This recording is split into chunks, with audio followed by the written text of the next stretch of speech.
علامہ اقبال نے اپنے ایک ملنے والے کو خط لکھا، کہا ترجمہ نہیں بھی آتا تو پھر بھی تلاوت کرو، خالی تلاوت کرنے والے کے قلب کا تعلق حضور کے دل سے جڑ جاتا۔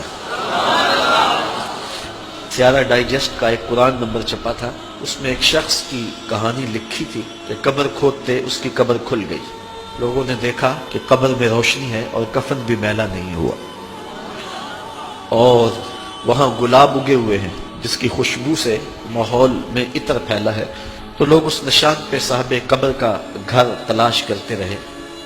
اس کی بیوہ سے ملاقات ہو گئی، اگرچہ وہ بہت زیادہ بوڑھی ہو چکی تھی۔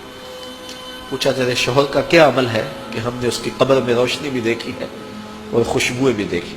اس نے کہا میرا شوہر ایک دیہاتی شخص تھا، مجھے کوئی اس کا ایسا عمل نظر نہیں آتا، ہاں یہ مجھے یاد ہے کہ وہ قرآن مجید تو نہیں پڑھا تھا لیکن اس کتاب سے محبت اسے بڑی تھی، اور صبح جب نماز پڑھنے جاتا تو لوگ قرآن مجید کھول کے بیٹھتے تو اسے بڑا دکھ ہوتا کہ میں بھی قرآن پڑھا ہوتا تو مجھے بھی یہ برکت نصیب ہوتی۔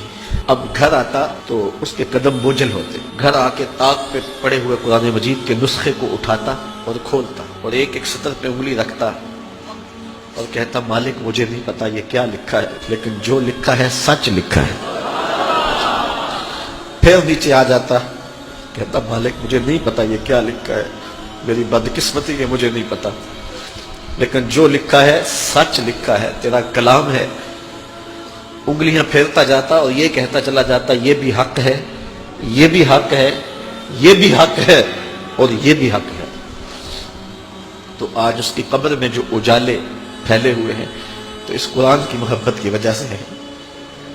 جس نے قرآن کو کھول کر نہیں دیکھا، راتوں کی تنہائیوں میں اس کی تلاوت نہیں کی، اس کے پیغام کو نہیں سمجھا، تو یہ آنکھیں ہیں جہاں پانی چلتا ہے وہاں سبزہ اگتا ہے، اور جہاں آنسو چلتے ہیں وہاں رب کی رحمت اترتی ہے۔